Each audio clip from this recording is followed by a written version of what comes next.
तापस वेश विशेष उदासी 14 बरस राम वनवासी, ऐसे कह दिए थे। वो धोबी जो अपनी पत्नी को घर से निकाला, वो राम को भगवान मानता था। उसने क्या कहा कि मैं राम की तरह अहरा गहरा नहीं हूं, कि भगवान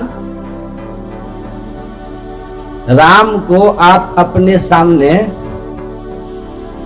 कितना महत्व दिया कि मैं राम नहीं हूं। कहा ना धोबी, जो सीता 1 साल तक रावण के पास रही तो रख लिया, मैं विशेष व्यक्ति हूं। एक रात भी तुम बिना आदेश के किसी के यहां रह गई है तो हम तुमको नहीं रखेंगे। मतलब वो जो धोबी थे वो भी अपने को राम से बहुत श्रेष्ठ और राम को नीच मानते थे। तभी ने ऐसा कहा कि राम जैसा मेरा गिरा हुआ मैं नहीं हूं।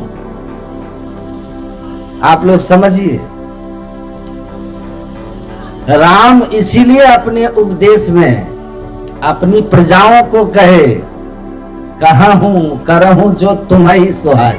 उनको पता था ना कि इस धराधाम पर सच बोलने वालों को बहुत ज्यादा लोग तवज्जो नहीं देते, झूठे के पीछे बहुत लोग भागते। तभी कबीर साहब कहा ना, सच कहूं तो कोई ना माने और झूठ कहा ना जाइयो। या जग अंधा मैं कहीं समझाऊं, हम किसको समझाएं?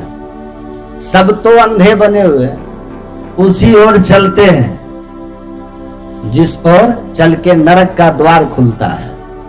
मुक्ति का द्वार का उपदेश कितने लोग सुनना चाहते हैं? बोलिए, देख लीजिए। तो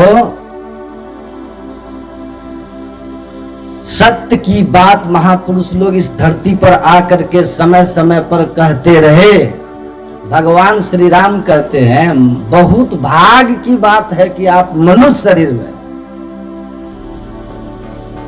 बड़े जोनियों में, अनेक अनेक जोनियों में जन्म मरण के दुख को आप सहे हैं।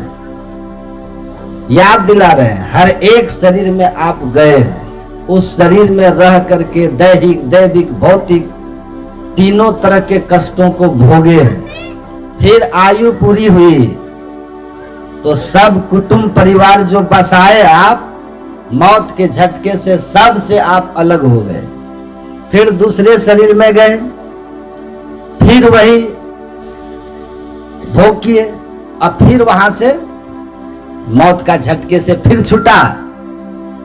इस तरह सब कुटुंब परिवार छूटते गए, बनाते गए, बसाते गए। जन्म और मरण का दुसह चक्र करोड़ों करोड़ जन्म वर्ष से आप भोगते आ रहे।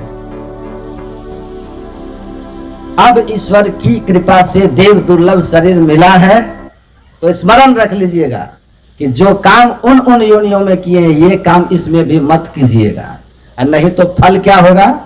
कहते हैं जिधर से आए थे ना उधर ही चले जाइएगा। 84 भुगती घनी बहुत सही जम मार, अब भरम फिरे चहु लोक में तऊ न हमानी हार। तऊ न मानी हार, मुक्ति की चाह न किन्ही, हीरा देही पाए मूल माटी के लिए। मूर्ख नर समझे नहीं, समझाया बहु बार, चरण दास कहे सहजिया सुमिरो ना करता। संत लोग कहते हैं कि आप जो करते आए हैं अन्य अन्य योनियों में वही मत करते रहिएगा।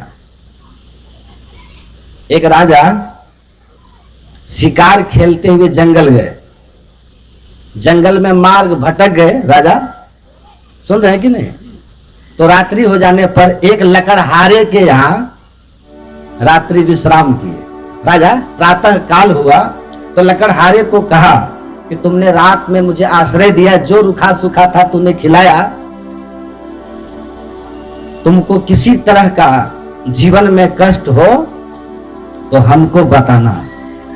लकड़हारा एक दिन पहुंचा राज दरबार। राजा जब वहां से आ गए तो कुछ वर्ष बाद पहुंचा, कहा महाराज जंगल में लकड़ी काट काट के बेचता हूं, जहां रहता था जंगल खत्म हो गया, हमको कोई एक और जंगल दे दिया जाए जिससे बेच करके हम अपना जीविका चला, बाकी समय परिवार का भरण पोषण हो। तो राजा ने कहा कि एक रात इस लकड़हारे ने हमारी मदद की थी, गरीबी में है, तो अपने एक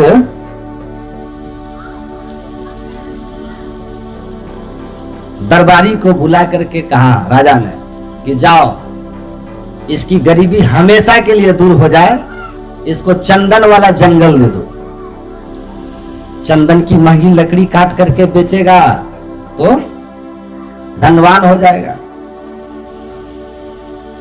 तो ले जा करके चंदन की लकड़ी उसको वाला जंगल दिखा दिया। कुछ साल के बाद राजा पहुंचे कि देखें चंदन का उसको जंगल दिए थे, धन धान्य हो गया होगा, हमें भी देख करके खुशी होगी कि अमीर हो गया है। तो राजा वहां गए लकड़हारे के यहाँ, देखा कि वृद्ध लकड़हारा वृद्ध हो गया है, जंगल लगभग समाप्त हो गया है, थोड़े से पेड़ बचे हैं और उसी तरह की झोपड़ी में अब भी लकड़हारा रह रहा है।